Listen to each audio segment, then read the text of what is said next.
நண்பர்கள் அனைவருக்கும் வணக்கம். இன்னைக்கு நம்ம அந்த வீடியோல தமிழகத்தில் மகளிர் உரிமை தொகை 2500 ரூபாய் என்ற தகவல் வெளியாகி இருக்கு. சோ அத பத்தி தான் இப்ப நம்ம பார்க்க போறோம். வீடியோக்குள்ள போறதுக்கு முன்னாடி இது வரைக்கும் நீங்க நம்ம சேனலை சப்ஸ்கிரைப் பண்ணலைன்னா உடனே சப்ஸ்கிரைப் பண்ணிருங்க. அப்படியே பக்கத்துல இருக்கக்கூடிய பெல் பட்டனையும் கிளிக் பண்ணிருங்க. அப்பதான் நாங்க போடக்கூடிய அனைத்து பயனுள்ள தகவல்களும் உங்களை கரெக்ட் டைம்க்கு ரீச் ஆகும். இப்ப வாங்க வீடியோக்குள்ள போலாம். தமிழகத்துல 2026 சட்டப்பேரவை தேர்தல்ல விஜய் அவர்களுடைய தாவேகா கட்சி பெரும்பான்மையை பிடிச்சிருக்காங்க. இந்நிலையில் அவங்க இன்னும் ஒரு சில நாட்கள்ல ஆட்சி அமைக்கிறதுக்கு இருக்காங்க. இந்நிலையில் திமுக அரசு ஏற்கனவே தகுதி வாய்ந்த மகளிருக்கு 1000 ரூபாய் மகளிர் உரிமை தொகை வழங்கிட்டு வந்துட்டு இருக்காங்க.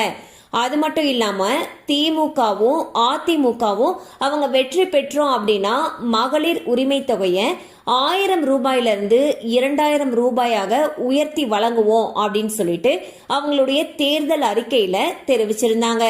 இதே போல விஜய் அவர்களுடைய தாவேகா கட்சியும் அவங்களுடைய தேர்தல் அறிக்கையில பாத்தீங்கன்னா மகளிர் உரிமை தொகை 1000 ரூபாயில இருந்து 2500 ரூபாயாக உயர்த்தி வழங்கப்படும் சொல்லியிருந்தாங்க.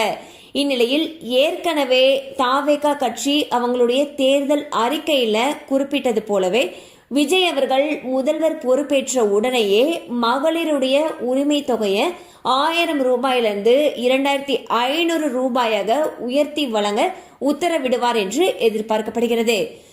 பாத்தீங்கன்னா தமிழகத்துல ஒரு மிக பெரிய அளவுல தாவேகா கட்சி பெரும்பான்மையான இடங்கள்ல வெற்றி பெற்றிருக்காங்க.